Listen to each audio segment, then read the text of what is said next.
देव पूजन एक आवश्यक विषय वाणिपीडिया से वैदिक सभ्यता के अनुसार व्यक्ति को सुबह जल्दी उठना चाहिए, हरे कृष्ण का जाप करना चाहिए, मंगला आरात्रिका करना चाहिए और देवता की पूजा करनी चाहिए।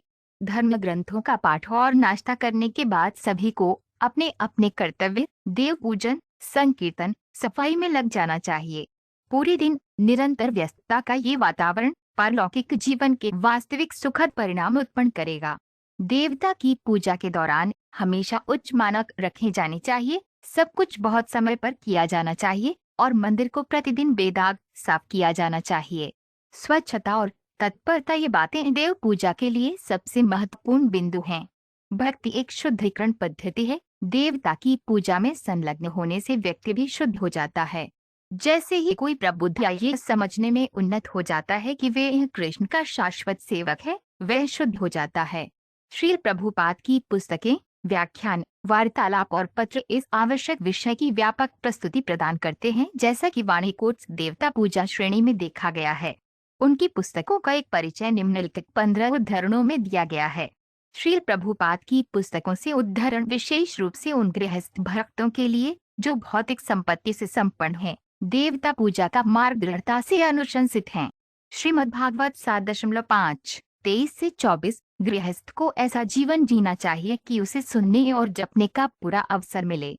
उसे घर में देवता की पूजा करनी चाहिए, उत्सव मनाना चाहिए, दोस्तों को आमंत्रित करना चाहिए और उन्हें प्रसाद देना चाहिए। एक गृहस्थ को इस उद्देश्य के लिए धन कमाना चाहिए, इंद्रिय तृप्ति के लिए नहीं। श्रीमद्भागवत 5.5.3 मंदिर में देव पूजा विशेषकर गृहस्थों को ही करनी चाहिए। ब्रह्मचारी उपदेश देने के लिए सन्यासियों के साथ जा सकते हैं और वानप्रस्थों को त्याग जीवन की अगली स्थिति संन्यास के लिए खुद को तैयार करना चाहिए।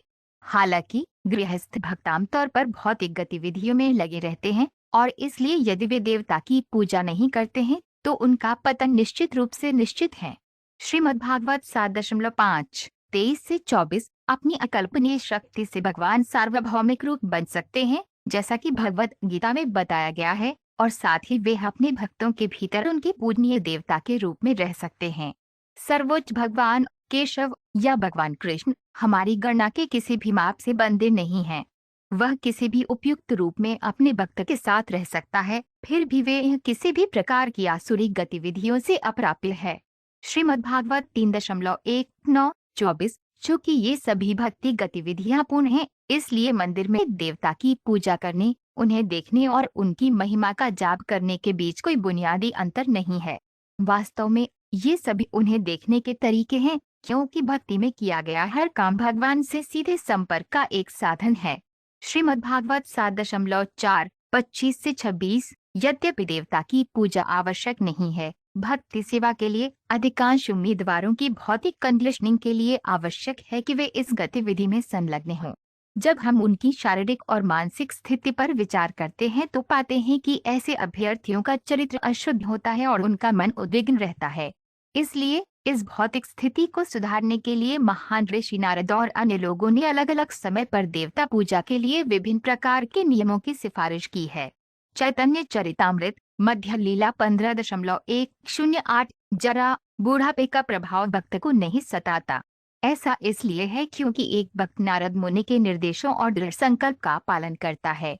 सभी भक्त नारद मुनि से उत्पन्न शिष्य उत्तराधिकार में हैं, क्योंकि वे नारद मुनि के निर्देश के अनुसार देवता की पूजा करते हैं, अर्थात नारद पंचरात्र या पंचरात्रिका विधि।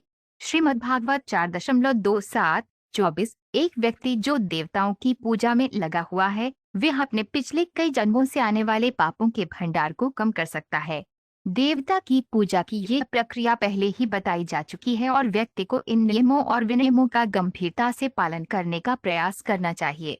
भक्ति का अमृत अध्याय 9 स्वभाव से बच्चे बेचैन और चंचल होते हैं, इसलिए किंडरगार्टन में उन्हें सीखने में रुचि रखने के लिए खिलौने और खेल दिए जाते हैं। इसी प्रकार एक नवजात शिशु को बलिदान की भावना से कार्य करने के लिए प्रशिक्षित किया जाता है और उसे शास्त्र के आदेशों के अनुसार देवताओं की पूजा करने के लिए प्रोत्साहित किया जाता है। फिर विशेषज्ञ वैष्णव गुरुवार धीरे धीरे उसे कृष्ण चेतना के आध्यात्मिक रूप से शक्तिशाली विषयों को बताकर और परम भगवान को अर्पित भोजन के अवशेष देकर उसे शुद्ध भक्ति के मंच की ओर आकर्षित करते हैं। बुद्धि द्वारा त्याग। अध्याय 2.3। एक प्राकृत भक्त या नवदीक्षित भक्त अभी भी भौतिक स्तर पर है। वह निश्चित रूप से देवता की पूजा में संलग्न है, लेकिन वह एक शुद्ध भक्त की गतिविधियों की सराहना नहीं कर सकता है। वास्तव में ये देखा गया है कि एक अधिकृत भक्त भी, जो कृष्ण चेतना के मिशन का प्रचार करके भगवान की सेवा में लगा हुआ है, कभी कभी नवजात भक्तों द्वारा आलोचना की जाती है। श्रीमद्भागवत 7.1-4-39। किसी को देवता की पूजा के लिए वेतनभोगी ब्राह्मणों को नियुक्त नहीं करना चाहिए। यदि कोई व्यक्ति व्यक्तिगत रूप से देवता की पूजा नहीं करता है, बल्कि उसके स्थान पर वेतनभोगी नौकर रखता है, तो उसे आलसी माना जाता है और देवता की उसकी पूजा कृत्रिम कहलाती है। एक समृद्ध गृहस्थ देवता की पूजा के लिए विलासितापूर्ण सामग्री एकत्र कर सकता है और परिणाम स्वरूप गृहस्थ भक्तों के लिए देवता की पूजा अनिवार्य है। श्रीमद्भागवत 7.5-23-24। किसी को कनिष्ठ अधिकारी नहीं रहना चाहिए जो भक्ति सेवा के सबसे निचले स्तर पर स्थित है और केवल मंदिर में देवता की पूजा करने में रुचि रखता है। निर्देश का अमृत। पाठ 5। व्यक्ति को अपने दैनिक आध्यात्मिक कर्तव्यों का पालन करना चाहिए और फिर बड़े ध्यान से भगवान के देवता की पूजा करनी चाहिए। श्रीमद्भागवत 8.1-6.28। व्यक्ति को इस शास्त्रीय आदेश का सख्ती से पालन करना चाहिए और बिना किसी अपराध के भगवान की पूजा करनी चाहिए। आध्यात्मिक गुरुवार भगवान का प्रत्यक्ष प्रतिनिधि है और किसी को भी उसे सामान्य इंसान नहीं समझना चाहिए। देवता और आध्यात्मिक गुरुवार के प्रति अपराध से बचकर व्यक्ति आध्यात्मिक जीवन या कृष्ण चेतना में आगे बढ़ सकता है। श्रीमद्भागवत 5.1-7-14। अन्य अपराध है मृत शरीर को देखकर देवता की पूजा करना, देवता के सामने हवा पार करना, देवता के सामने क्रोध दिखाना और श्मशान से लौटने के तुरंत बाद देवता की पूजा करना। भोजन करने के बाद जब तक भोजन पच न जाए तब तक देवता की पूजा नहीं करनी चाहिए। न ही कुसुम का तेल या हिंग खाने के बाद देवता को छूना चाहिए या किसी भी देवता की पूजा में शामिल नहीं होना चाहिए। ये भी अपराध हैं। श्रीमद्भागवत 7.5-23-24।